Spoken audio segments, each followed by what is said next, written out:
नमस्कार दोस्तों, हमारे चैनल में आपका एक बार फिर से स्वागत है।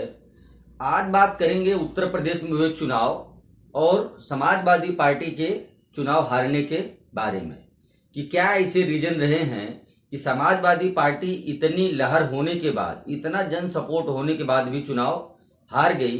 तो आइए उसके बारे में एक नज़र डालते हैं। तो इसको समझने के पहले देख लेते हैं मुलायम सिंह और अखिलेश यादव के चुनावी रणनीति में क्या अंतर है, दोनों के राजनीति करने के तरीके में क्या फर्क है। जैसा कि मैं एक आध वीडियो में पहले भी बताया हूं कि अखिलेश यादव, राहुल गांधी, जयंत चौधरी, ये लोग कोई ट्रेडिशनल राजनेता नहीं हैं। इन लोगों को विरासत में मिली हुई राजनीति है जिसको ये आगे बढ़ा रहे हैं। अच्छा, मजे की बात यह है कि ना तो अखिलेश यादव उस राजनीति को अच्छे से बढ़ा पा रहे हैं, ना तो जयंत चौधरी बढ़ा पा रहे हैं, और राहुल गांधी की क्या बात करें वो तो आपके सामने है। तो देखते हैं कि इन दोनों की राजनीति में, यानी मुलायम और अखिलेश की राजनीति में क्या फर्क है। मुलायम की राजनीति है मजदूर, किसान, खेत खलिहान से उठी हुई राजनीति है, जिसमें मुलायम सिंह यादव गांव की जड़ में उनकी राजनीति थी। एमओआई का समीकरण सबसे पहले मुलायम सिंह और लालू प्रसाद यादव ने ही चालू किया था। इन लोगों ने एक ऐसा समीकरण बनाया था कि अगर मुसलमान और यादव एक साथ आ जाएगा तो जीत सुनिश्चित करना आसान हो जाएगी। और वहीं पे अखिलेश यादव को देखा जाए तो अखिलेश यादव फॉरेन रिटर्न पढ़े लिखे आदमी हैं। ये ऑस्ट्रेलिया से पढ़ के आए हैं, तो इनका जमीनी स्तर पे राजनीति पकड़ तो नहीं है। हाँ, मुलायम सिंह यादव से कुछ सीखे, कुछ औरों से सीखे, तो सीख करके अपने राजनीति को आगे बढ़ा रहे हैं। तो जो समझ मुलायम सिंह की थी कि कोई बड़ा मुद्दा है, कोई बड़ा अगर मैटर है, तो उसमें अपने वरिष्ठ नेताओं को मिला करके उनकी आम सहमति से कोई फैसला लिया करते थे। जबकि आज के दिन समाजवादी पार्टी पूरी तरह से एक आदमी पे निर्धारित पार्टी हो गई है, जिनका नाम है अखिलेश यादव। इनके आगे कौन, इनके पीछे कौन, इनको सलाह कौन देता है, ये डिसीजन कैसे लेते हैं, इन सब का कुछ पता नहीं चलता है। अब देखते हैं कि समाजवादी पार्टी चुनाव हारी क्यों। तो इसका पहला कारण है तुष्टीकरण की राजनीति। चुनाव प्रचार शुरू करने के पहले ही अखिलेश यादव ने जिन्ना की एंट्री यूपी के चुनाव में करा दिया कि जिन्ना, सरदार पटेल, नेहरू एक साथ पढ़े हैं, एक जैसे थे, लड़ाई के लिए लड़े, आज़ादी के लिए लड़े, जो भी है। तो जिन्ना की एंट्री करा करके राजनीति को तुष्टीकरण की तरफ अखिलेश यादव ने शुरुआत के दिनों में ही मोड़ दिया था। अब उसके बाद पूरे चुनाव के प्रचार भर तुष्टीकरण की राजनीति को ध्यान में रखते हुए अखिलेश यादव का चुनाव प्रचार आगे बढ़ता रहा। उसी को ध्यान में रख के टिकट का बंटवारा हुआ, उसी को चुनाव में रख करके अपने एजेंडे को पूरे चुनाव में सेट किया गया। तो एक रीजन ये भी है कि तुष्टीकरण की राजनीति की वजह से अखिलेश यादव को चुनाव में हार मिली। दूसरा रीजन ये है कि गठबंधन की राजनीति अखिलेश यादव की पूरी तरह से फेल हो गई है। अब तक गठबंधन के सहारे अखिलेश यादव 3 चुनाव लड़ चुके हैं। पहला चुनाव ये लड़े थे 2017 में, जब कांग्रेस के साथ मिलकर के चुनाव लड़े थे, और उस चुनाव में सबसे कम सीट पाने वाली समाजवादी, सबसे कम मतलब अपने पूरे इतिहास में समाजवादी पार्टी को सबसे कम सीट मिली थी, लगभग 47 सीट मिली थी। तो कांग्रेस के साथ इनका पहला गठबंधन हुआ 2017 में। इसके बाद 2019 के लोकसभा के चुनाव में समाजवादी पार्टी बहुजन समाज पार्टी के साथ गठबंधन की थी। तो उस समय लग रहा था कि जब सपा बसपा एक साथ आ जाएंगे तो भारतीय जनता पार्टी के लिए काफी मुश्किल होगा और सपा और बसपा गठबंधन को अभूतपूर्व फायदा होगा। जबकि ऐसा हो नहीं सका। उसमें ना तो सपा को फायदा हुआ, हाँ बसपा को जरूर फायदा हुआ, 1-2 सीट से 10 सीट पे पहुंच गई, और अखिलेश की पार्टी समाजवादी पार्टी 5 सीटों पे सिमट गई।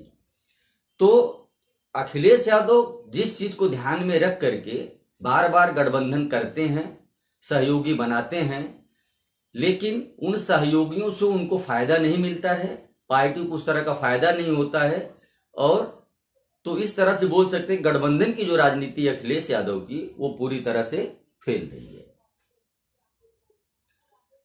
दल बदलुओं को टिकट देना, अखिलेश यादव ने पहले से जो छोटे छोटे पार्टियों का गठबंधन किए थे वो तो ठीक था, उसके बाद कुछ दल बदलू, उसमें स्वामी प्रसाद मौर्य का नाम सबसे ऊपर आता है। वो भारतीय जनता पार्टी को छोड़ करके चुनाव के 10-15 दिन या 1 महीना पहले मंत्री थे, रिजाइन किए, बीजेपी के ऊपर बहुत सारे आरोप लगाए, और वो अपने साथ साथ दर्जन भर विधायक और मंत्रियों को लेकर के समाजवादी पार्टी में शामिल हो गए। समाजवादी पार्टी इन सारे दल बदलुओं को जोर शोर से इनका मान सम्मान किया और इनको टिकट दिया। तो होता ही है कि अगर कोई दल बदलू आपके क्षेत्र में आ जाता है तो जो काज करता, साल भर से मेहनत करता रहता, 5 साल लगा रहता है टिकट के लालच में, अपने अन्य फायदों के लालच में, जब उसको वो फायदा नहीं मिलता है, टिकट नहीं मिलता है, तो एक विरोध की लहर उस क्षेत्र में चलती है, जिसकी वजह से पार्टी चुनाव हारने के स्थिति में आ जाती है।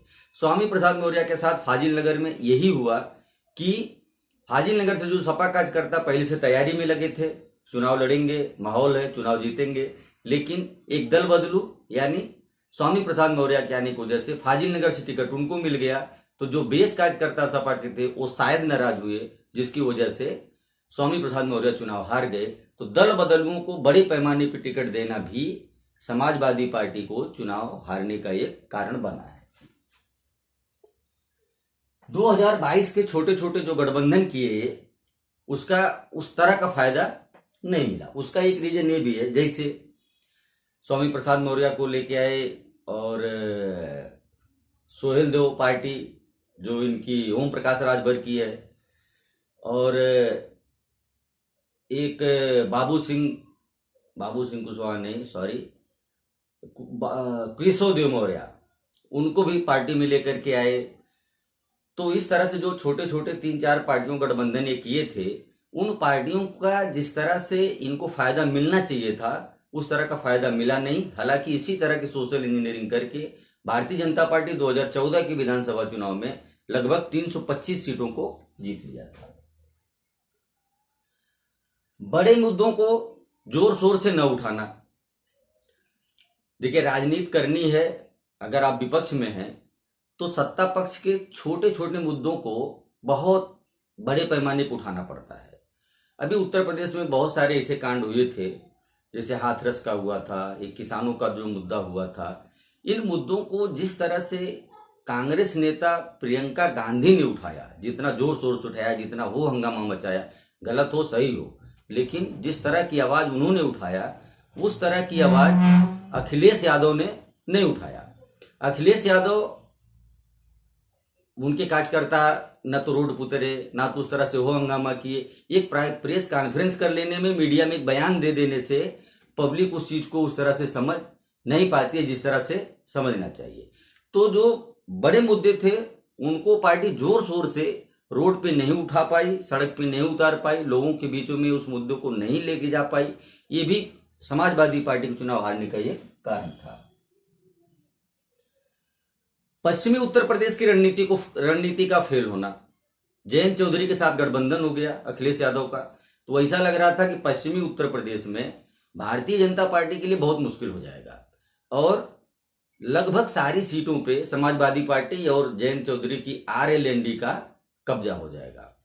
लेकिन ऐसा नहीं हुआ, क्योंकि इन दोनों दोनों नेता हैं, यानी अखिलेश यादव और जयंत चौधरी, ये दोनों लोग बाबूजी की मिली राजनीति को आगे बढ़ा रहे हैं और बाबूजी की बिछाई हुई विरासत को अच्छे से चलाने में असफल हो रहे हैं। चुनाव आ जाएगा तो 2 दिन, 10 दिन, महीना, 2 महीना, 6 महीना पहले से तैयारी करेंगे, 4 रैली कर देंगे, पब्लिक के बीच में जाकर हो हंगामा कर देंगे। इस तरह से राजनीति अब चलने वाली नहीं है, क्योंकि इनका मुकाबला एक ऐसी पार्टी से है जो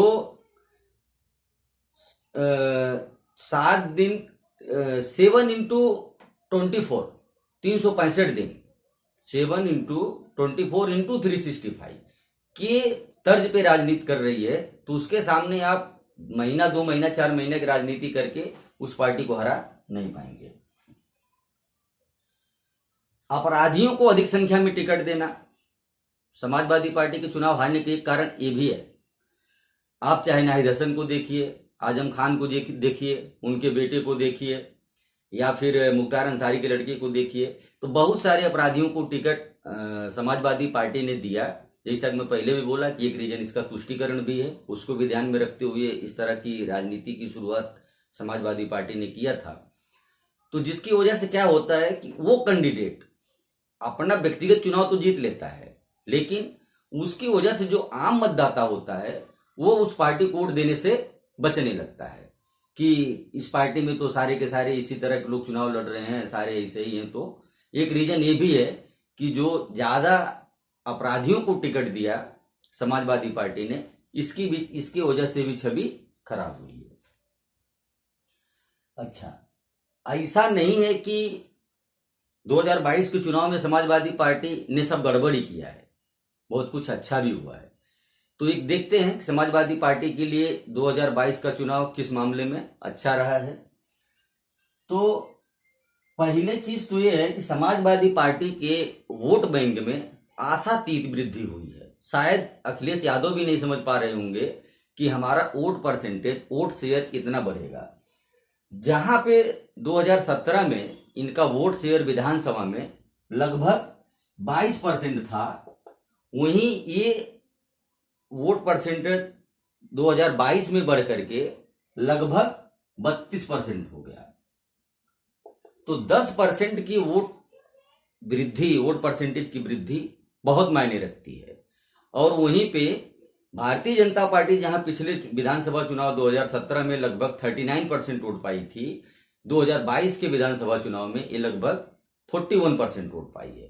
तो 2% वोट भारतीय जनता पार्टी का भी बढ़ा। लेकिन जो सबसे बड़ा नुकसान हुआ वो हुआ बहुजन समाज पार्टी का। जहां बहुजन समाज पार्टी 2017 में समाजवादी पार्टी से अधिक वोट पाई थी, वो इस बार बिल्कुल नीचे उतर गई। उसके वोट शेयर में लगभग 12% की गिरावट हुई है, जिसका फायदा सीधे सीधे समाजवादी पार्टी और भारतीय जनता पार्टी को हुआ है, जिसमें जो बड़ा अंश है, जो बड़ा योगदान है समाजवादी पार्टी की तरफ जाता है। सीटों में बढ़ोतरी, जहां 2017 के विधानसभा चुनाव में समाजवादी पार्टी 47 सीट जीती थी, वहीं इस बार अपने बलबूते पे 111 सीट जीती है। गठबंधन के साथियों को मिलाकर के 125 सीट जीती है। बीएसपी के मतदाताओं को अपने तरफ समाजवादी पार्टी मोड़ने में काफी हद तक सफल रही है। ये भी एक 2022 के चुनाव में समाजवादी पार्टी के लिए शुभ संकेत है। अब आगे की रणनीति क्या होगी? अब आगे की रणनीति ये है कि समाजवादी पार्टी अब तक, चाहे वो कांग्रेस हो, सपा हो, बसपा हो या कोई छोटे मोटे अन्य दल हो, सबके साथ गठबंधन करके देख लिया है। अब गठबंधन की राजनीति करने के लिए समाजवादी पार्टी के पास कुछ बचा नहीं है। अब एक ही चीज बचा है कि एमआईएम असदुद्दीन ओवैसी के साथ अगर समाजवादी पार्टी गठबंधन करना चाहती है तो एक विकल्प इनके लिए नया दिखता है, बाकी सारे विकल्पों के आजमा लिए हैं। तो मेरे समझ से समाजवादी पार्टी को एक ईमानदार विपक्ष की भूमिका 5 साल निभानी चाहिए। छोटे मोटे मुद्दे, जो बड़े मुद्दे हैं, पब्लिक से जुड़े मुद्दे, उनको हाईलाइट करना चाहिए।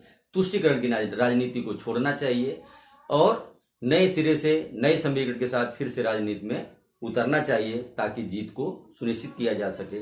तो धन्यवाद, मिलते हैं अगली वीडियो में।